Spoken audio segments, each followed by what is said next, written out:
Welcome to the True Crime Never Sleeps podcast. Today we're continuing our series on the Investor Massacre. If you'd like to go back and watch the first part, I'll add the video up top right here. But on the last episode, we discussed the arrest of John Peel, who some would assume was the perpetrator. Nonetheless, the arrest made headlines nationwide, and it seemed like resolution was close at hand for the largest murder case in Alaskan history. But the case presented by prosecutors over the next several years would reveal large gaps in the narrative they were weaving, leaving behind several questions which remain unanswered to this day. Despite ruling him out as a suspect early on, investigators had begun to circle around John Peel months later, and two separate phone calls had been received, calling in the tip line established by authorities. Two individuals told police that Peel should be investigated as a suspect in the 8 murders, due not only to him matching the suspect sketch, but him having a troubled history with the investor's owner, Mark Coulthurst. John Peel had been identified by at least 4 witnesses who claimed to have seen him on the investor's skiff, traveling to and from the craft in the days around the murder. This included individuals from the casino, the trawler that first noticed the fire aboard the investor and raced out to try and stop it. If you recall from the last episode, they had interacted with a young man heading to Craig aboard the investor's skiff. Another witness would claim that Peel was a young man seen purchasing gasoline the day before the fire, who it was reported left Craig's dock aboard the same skiff. However, these witness sightings weren't alone in building the case against John Peel.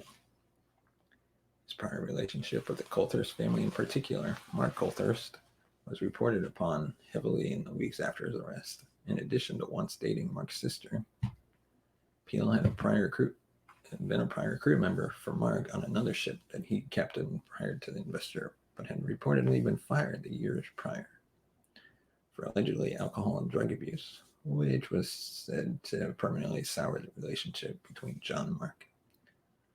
Peel's lawyers would argue that he had not been fired from Mark's crew, but rather decided to work aboard another ship the following year. They would argue that the two men had remained friendly in the years since, which was seemingly validated by many of Coulthurst's family members, who recalled Mark and Irene purchasing a wedding gift for John Peel after his assumed dismissal from the crew. The relationship between the two men would remain a point of contention moving forward, but the prosecutors alleged that Peel held a grudge against Mark for having been fired, which reached a tipping point on the evening of September 5th, 1982. That night, a witness recalled seeing John Peel talking to the family while they attended Mark's birthday dinner at Ruth Ann's restaurant in Craig, claiming that he was speaking to Mark and Irene for the better part of 10 minutes. Peel had another alleged run-in with 2 members of Mark's crew that evening, reportedly selling them weed. Peel later denied to authorities this when questioned. While all of the information seemed to implicate Peel in the murders, or at least supply the motive and opportunity needed to have committed the crime, it did very little to address some of the conflicting statements released by authorities in the past, or the gaps in that narrative that remain unexplained even after his arrest. For starters, John Peel had no prior criminal history, nothing that indicated the ability for such careless violence, nor any kind of impulsive criminal behavior. In fact, until his arrest, Peel had been a law-abiding citizen with no real character concerns. He had married his wife the years prior to the murders, and she had given birth to their first child, a son, roughly 1 year before Peel's arrest. By all indications, he was just a young man hoping to start a family who had shown no sign of having been a vicious killer to anyone that he knew, or that knew him. To add on to this, several friends and family members said that it was impossible for Peel to have been the killer. This included many members of the Coulthurst family, who described him as friendly, outgoing, with a good sense of humor. He always seemed to get along well with Mark and his crew. One of Mark's family members even described him as a real present guy. Brett Ranmall, one of John Peel's friends, told reporters in the wake of his arrest, "Why, he didn't even have the nerve to punch anyone. I believe the killer was my mother, believe it was him." Additionally, despite some witnesses identifying John Peel as a suspicious man they seen in Craig around the time of the murders, Just as many chose not to identify him as this individual, despite having multiple opportunities to do so.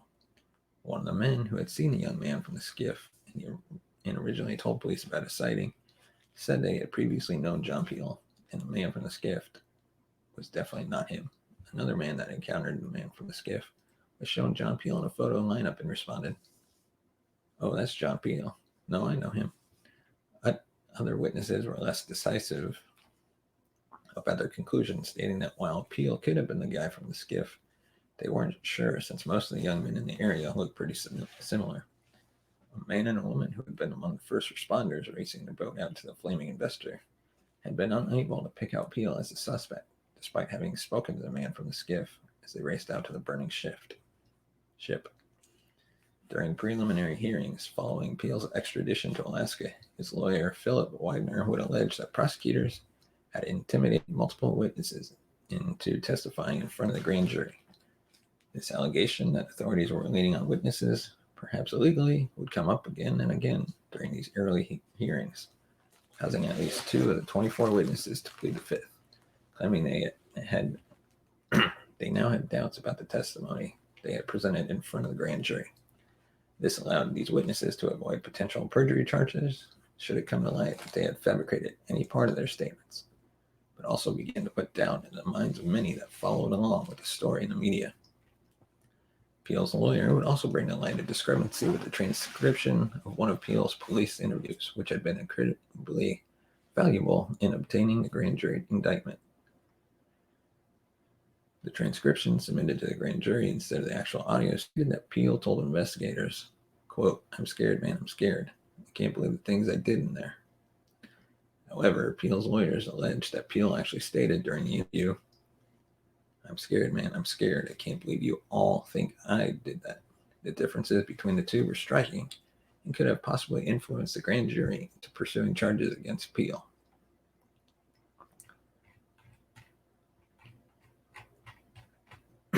During almost all of Peel's court proceedings, he would wear a mask or an elaborate disguise,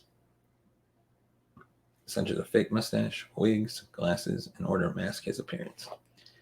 His lawyers cited their client's safety, believing that his privacy was at risk of being permanently violated because of the high-profile nature of the case, and would petition for Peel to be able to avoid being photographed by members of the press. They would even call for police to avoid taking him to him as he was transferred between buildings and jurisdictions in order to avoid tampering the jury pool for the upcoming trial.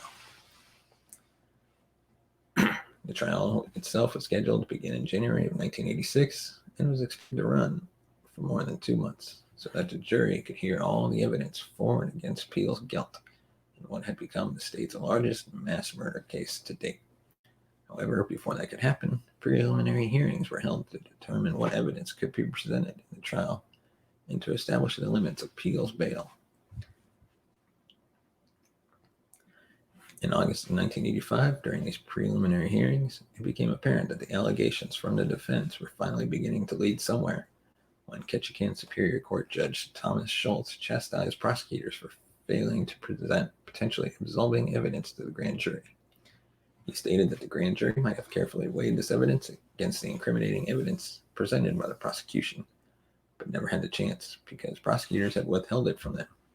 Instead of presenting only one side of the argument leading to Peel's indictment, it was later learned that this potentially absolving evidence included numerous eyewitness statements from people that had seen the suspicious man on the skiff leaving the crime scene, but had purposely chosen not to identify John Peel as their guy immediately after the crime was reported, when their memories were fresh. Despite attempts by John Peel's lawyers to buy more time to prepare for their defense, the trial to decide his guilt was scheduled to start on January 13th, 1986.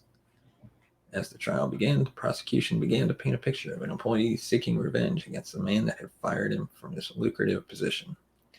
They began to portray John Peel as someone that had worked with Mark in the past, but had been fired after the 1981 fishing season for drug and alcohol abuse. However, a year later, he ended up in the same remote town as the Coulthurst family and decided to come aboard the investor on the night of the murders. While there, prosecutors argued he had likely gotten into an argument with his former friend and boss, which escalated into violence at some point that evening. After shooting and killing Mark and his wife, Irene, Peel had then gone on to murder the couple's 2 children and Mark's 4 crewmen, fearing that any of them would be able to identify him as the killer. He had then gone through the extensive process of attempting to scuttle the ship, but due to his unfamiliarity with the expensive new fishing vessel, he had then resorted to fire to destroy the crime scene. At least that's the argument prosecutors made through their extensive calling of witnesses throughout the trial. Some of these witnesses claimed that Peel had exhibited bizarre behavior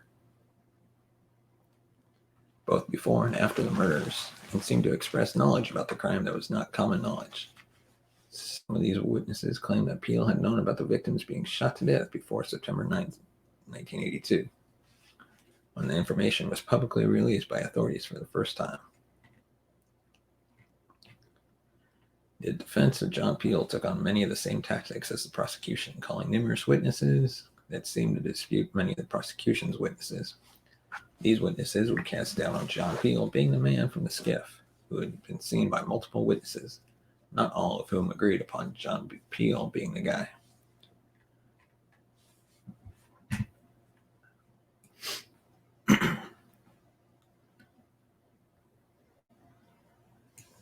Several eyewitnesses that had spoken to police in the wake of the murders, many of whom had seen the alleged man from the skiff, claimed that investigators had excessively used photos of John Peel in their photo lineups, with it being reported that 8 out of the 29 photos were just different photos of John Peel. It was believed that this might have tainted the witness pool, making them more predisposed to pick out Peel as their suspect. In 7 out of 8 photos, Peel had been wearing a baseball cap, which fit the description of the man from the skiff, who was wearing a dark baseball cap. 3 out of the 8 were mugshot photos taken from the interrogation room in the Bellingham Police Department. A psychology professor from the University of Washington, who had been called upon by numerous law enforcement agencies to testify, would state about this stacked photo lineup. I would hold this up as probably one of the worst examples of a photographic test. This is not a fair test. Peel's lawyers would float a theory during the trial that the murders might have been committed by a professional hitman, someone hired to carry out a hit on any of the 8 victims. When Philip Widener had the opportunity to question Sergeant Chuck Miller of the Alaska State Troopers, he would ask about a witness who had heard explosive sounds approximately once an hour for several hours early on the morning of September 6th, saying, "Isn't that consistent with someone holding the crew and executing them one by one, trying to get something from Mark?"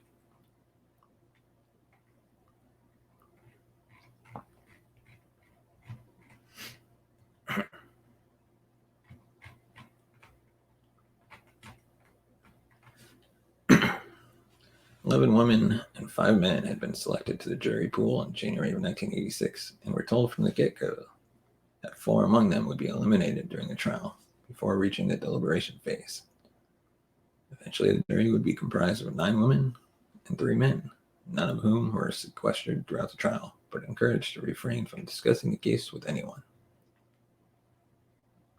These jurors would spend the better part of 1986 observing the trial, not breaking to deliberate until late August, almost 7 months after the trial had started. Over the span of 25 weeks, they viewed more than 800 pieces of evidence, including more than 150 witnesses, all of whom had to be flown or shipped to the remote location of the trial at the state's expense.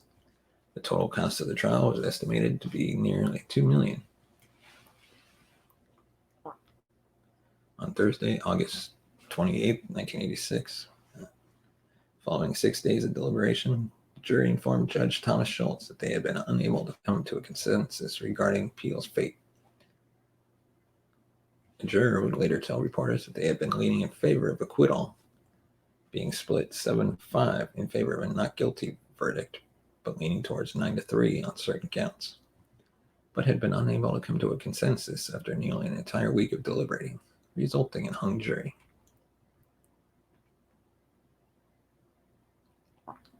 While the second trial of John Peel was originally scheduled to begin in the early month of 1987, the timetable would come into question when Ketchikan Superior Court Judge Thomas Schultz was removed from the case.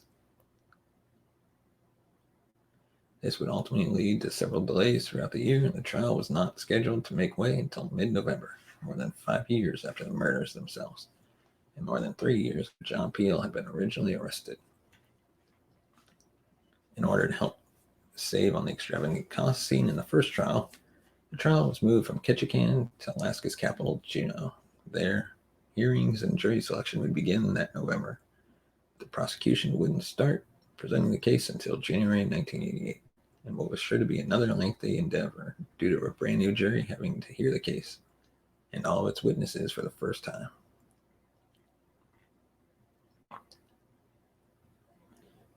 In their final closing statements, Peel's lawyers would use the prosecution's case against them, claiming that the state had no motive, no murder weapon, and more importantly, no physical evidence.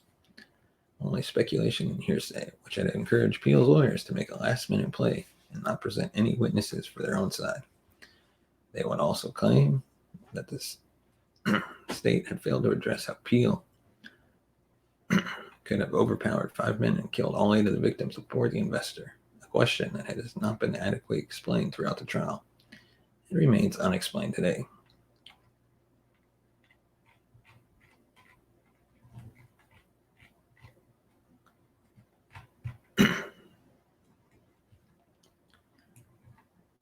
John Peel did not commit this crime, and prosecutors wasted years and millions of dollars pursuing the wrong man, and that leaves behind an even scarier proposition. Perhaps a killer was never identified correctly by law enforcement. Hell, for all we know, this might have been a single killer, but rather a group of killers who acted in tandem to murder all 8 of the victims aboard the Investor at once. In the decades since, some have theorized that drugs might have played a larger part in this story than originally theorized, based primarily upon statements made by the defense throughout the first trial. Peel's lawyers argued that the Investor's owner might have been involved in drug smuggling to help pay for his $800,000 shipping vessel.